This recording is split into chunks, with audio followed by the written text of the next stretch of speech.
Ganun. Kapag waswas, isisip natin 1, 2, and 3. Magsabayan tayo kay Aerox.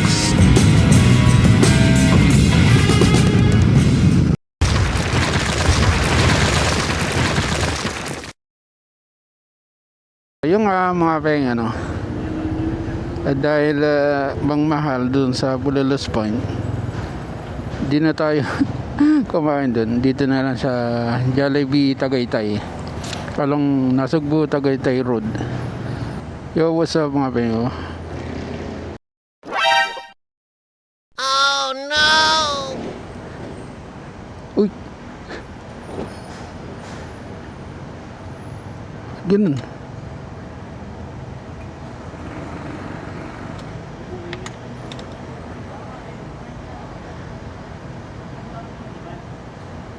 Yun.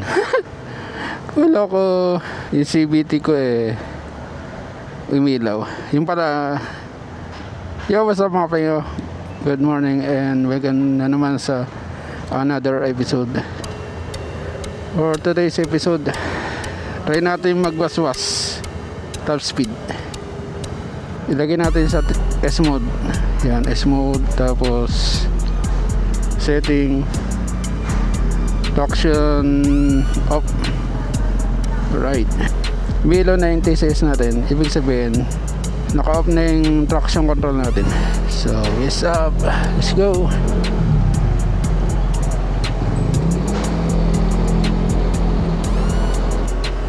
Kala ko umiilaw yung CVT ko, yung pala kakabubukas ko lang ng ating motor sa ignition. Kinabahan ako. Dito naman sa pag max speed natin sa rekta, sabi nila mas may rekta ang T mode, touring mode, kaysa sa S mode o kaya sports mode.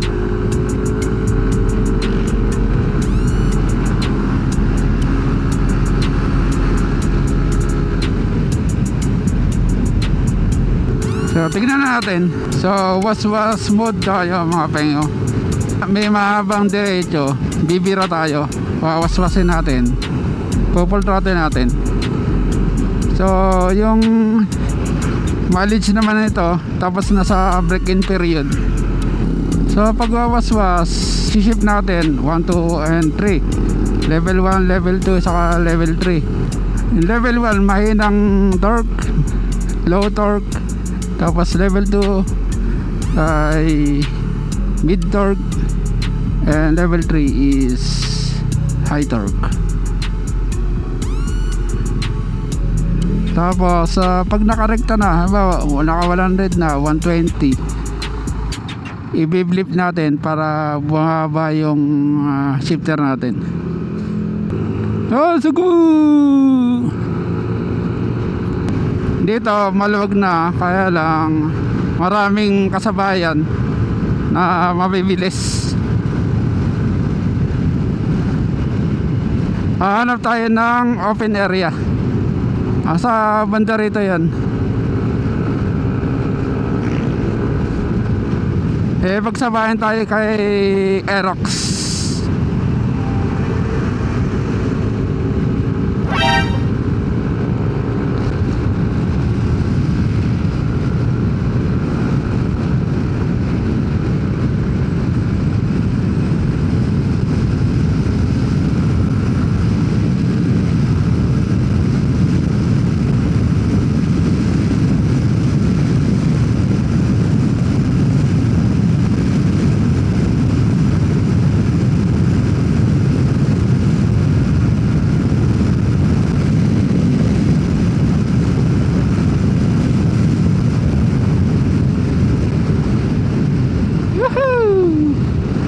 On 23.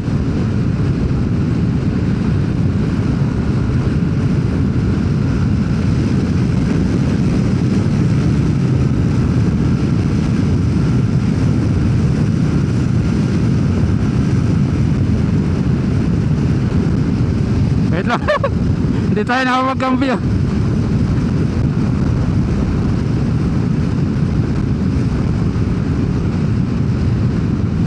So, delikado pa.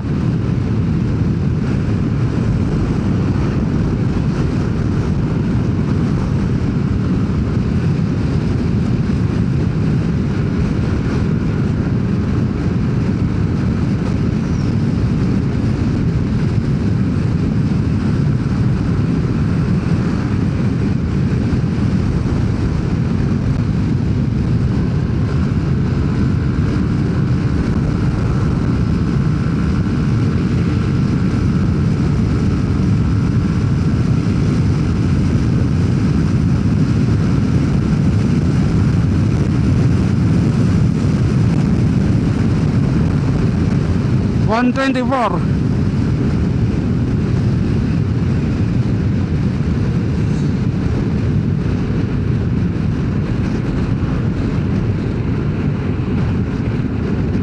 Oh!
One 26.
Ay.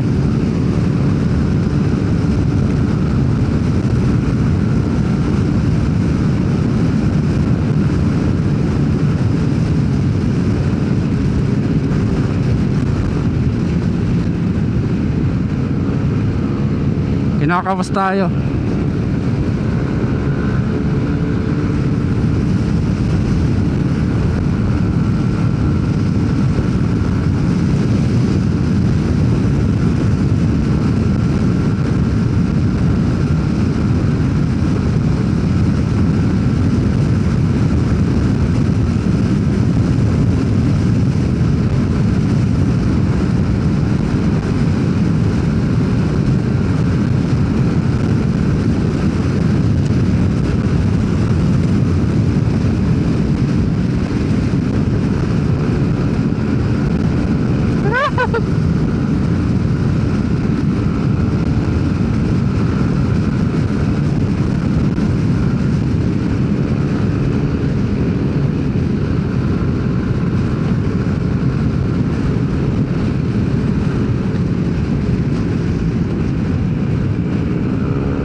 Wala na to.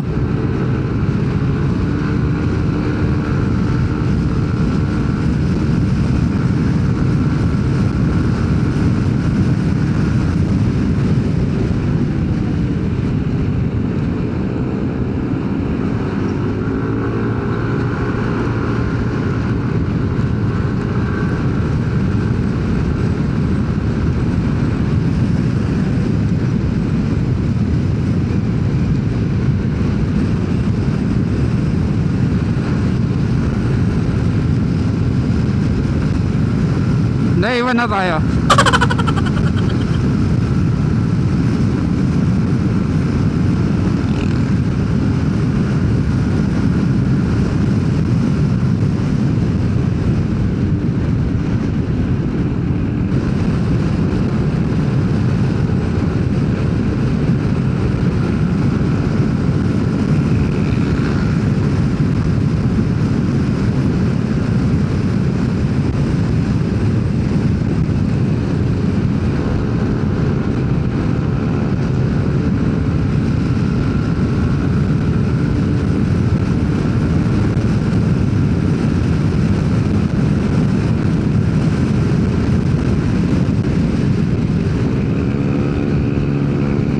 Nagpe-preno ako.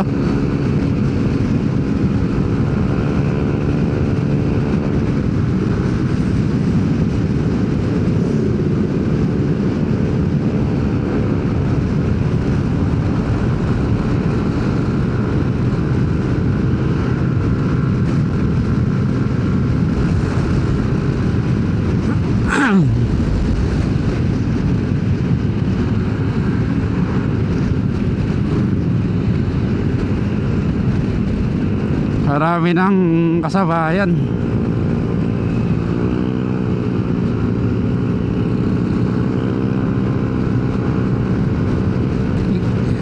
Mga ganong pipe, dumudulo yan kasi mahaba.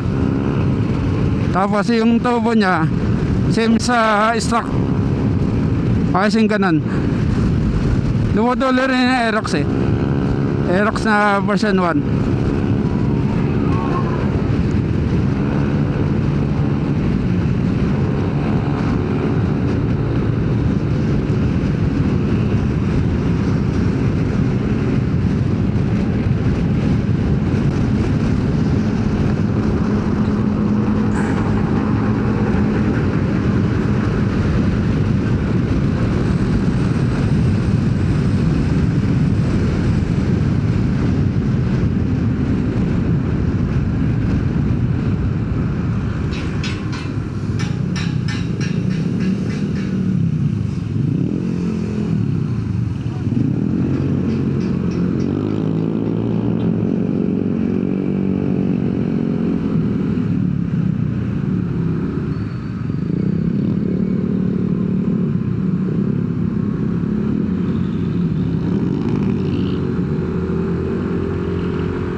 So, sorry, di natin napiga ng gusto.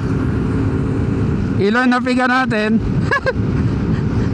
126 kph yung napiga natin sa motor natin. Yun ang top speed natin. Yan na, mga pengo. Hindi nga pala napag-outro sa pag top speed ko kanina. Sa ito nangyari, medyo luso ng konti, pero halos pantay naman yung kalsadang pinagtesting ko. Kung tatanungin niyo ako sa may Nasugbu, Batangas, Tagaytay, Nasugbu, Batangas Road, yan, medyo lusong ng konting-konti lang. So pwede nyo akong ibas na lusong naman yan eh. Ang gusto ko lang kasi malaman kung ano yung top speed ng NMAX Tech Max na guys sa ibang bansa na umabot ng 136. So parang ano na yan, yung 130 plus ay kargado na yan or nakatono yung inyong ECU, kasi ito rich pa sa gasolina, di pa ito nakatono. Pag rich ang gasolina, lunod, medyo lunod siya, kaya sasagad lang siya pero wala ganong performance.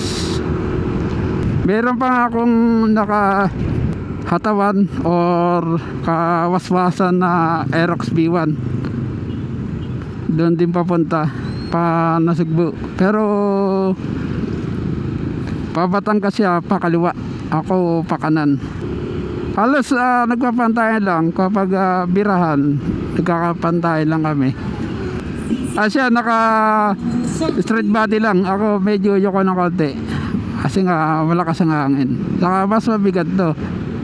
Saka yun, yung kanya ay naka CVT, naka bubbler. Ito all stock tayo lahat ay stock.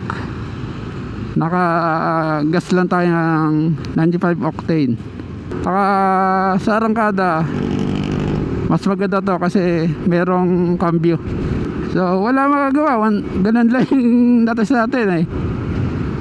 Kung clear, walang masyadong nakaharang na or nakasabayan, siguro 128 to 130. Malamang kaya ng 130 yan. Tiyagaan lang. Kailangan ng mabang kalsada. Kailangan mo ng at least 3 kilometer